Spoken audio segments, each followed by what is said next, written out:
So on a day that the supposedly unfit Shimron Hetmar lashed 149 in a Ghana best versus best match today in Berbice, we are continuing our cricket discussions. Johnny Bairstow showed courage on his way to a century that helped England recover from 36 for 4 to reach 258 for 7 at stumps on day 3 of the 4th Ashes Test at the Sydney Cricket Ground. Bairstow will resume day 4 on 103 with England 158 runs away from Australia's first innings 416. Ricardo Chambers details the day 3 happenings. England resumed a third day of the 4th Ashes Test on 13 without loss, 403 runs away from Australia's first innings 416. Play had been delayed for 2 hours due to persistent rain at the SCG, and when things got going, the Aussies quickly asserted their dominance. Hasib Ahmed was the first to go. The right-hander bowled for 6, his 5th consecutive single-figure score in the series.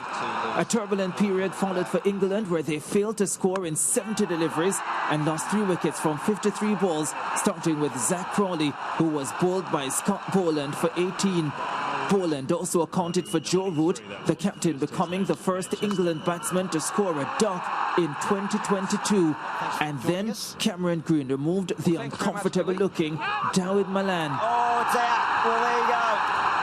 There you go. Congratulations. You've just taken the first Test match wicket, I would imagine, and it's the 4th for England.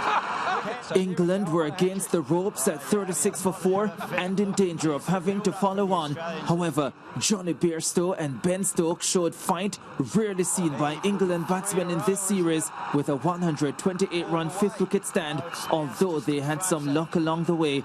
Stokes in particular had more than a stroke of luck. First, Pat Cummins missed a cotton ball opportunity, one of 3 catches dropped by the Aussies, but by a long way, the one that proved most costly. Then, the left-hander stump was actually hit, only for the bails to remain. It's hit the stumps. That's why they're appealing. Oh, what's he? That hit the stumps. That hit the stumps. That's hit the stumps, yeah. Stokes straight away has reviewed that. Yeah, just roll it through from the front on spin vision, please. Yeah. Roll it through. Okay, it's missed the pad. It's actually flicked the stump. So flick the stump, roll it through. The bail will stay on the stumps. Okay, so I'm going to have to go back to the on-field umpire. Paul, you're on screen now. Change decision to not out. Thank you. The 30-year-old rode his luck to a 25th Test half-century. Whoosh. He was pounded early. He's had some fortune, but he's played with aggression and skill. An important knock, eventually ended by the off-spinner Nathan Lyon. And that's a good decision from the umpire. That's definitely going to hit middle of leg. All this time, Bairstow was compiling a chanceless innings. It was a gutsy one too. The right-hander battling on after being struck on the thumb by Pat Cummins. It's up his glove. Might have got the thumb, but it definitely hurt. Yeah, it's hurting bad. He's in trouble here. You know, I see that. That reaction is not good. Pain turned to joy as the 32-year-old arrived at his 7th Test ton and first since November 2018. An incredible moment for Johnny Bairstow in Sydney. He ended the day on 103, bruised but not removed. His fight, along with Stokes' knock and an entertaining 39 from Mark Wood, propelled England to 258 for 7 at the close. Not out of the woods, but at 158 behind, still with a fighting chance of avoiding defeat at the SCG. The other one was out mid-wicket this time, basically straight over. Yes, so the English finally showing some batting resistance against the rampaging Australian fast bowlers, and Bairstow, a batsman with some quality, showing that, you know, the Englishmen are ready to fight for this avoiding of the sweep. Yeah, it was well, Roy of the Rovers stuff from Johnny Bairstow there.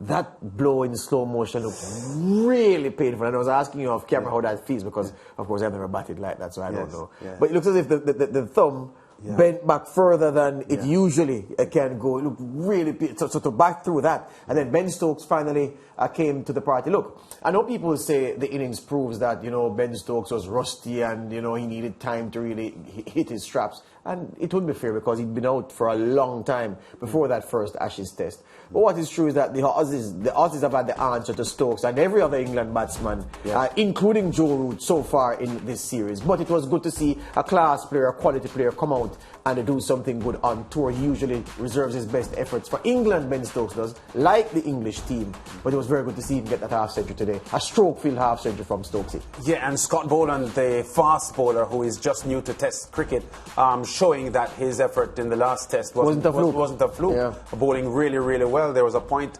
I think after 4 overs, he had not yet conceded a run and had taken 2 wickets. So, you know, he's there keeping company with Pat Cummins and Mitch Stark and others, and showing that he fits right in, which strengthens the point I keep making on the show, George, that a lot of these big Test-playing nations have Test quality players on the periphery waiting to get an opportunity. And the West Indies, we just don't produce players with the regularity that's needed to compete against these top teams. You know, you saw Usman Khawaja coming in. He hasn't been able to make the Aussie team for some time. He squeezes in because Travis Head has COVID, and he makes 100. So, you know, the talent outside of their immediate 11 is there. The West Indies talent, not even in the 11, far more to be going outside of the 11 to replace players. I don't even know what to say because the perspective is comprehensive.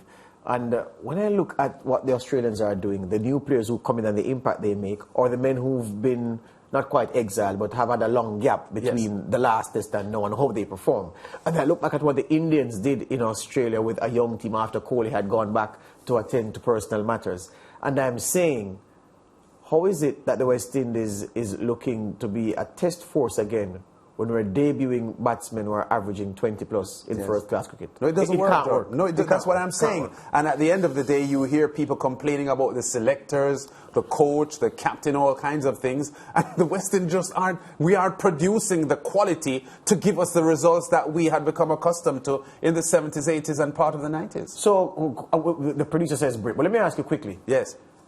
Cameron Green hits Ben Stokes' leg stump. Off stump. Off stump, yes. He's left-handed, yeah. Hits his off stump. Yes. And the umpire gave him out LBW. Well, it went close to the pad. It didn't hit it at all, but it went close to the pad. Umpires make mistakes. No, I'm not saying, lads, this is one of the egregious ones, though. Yeah. So he thought that Cameron, well, clearly he thought that he was appealing for LBW because the stumps were intact. Yeah. So, okay, all right, I'm going to give it to him. I'm going to give it to him. But just looking at the replay there, which we saw in real time, it was obvious that the ball was some way from the pad. Yes. So, you know, an LBW called there by the umpire, I guess he had a bad moment, George. Yeah. And umpires like players. It can happen. Have bad moments. Whether broadcasters.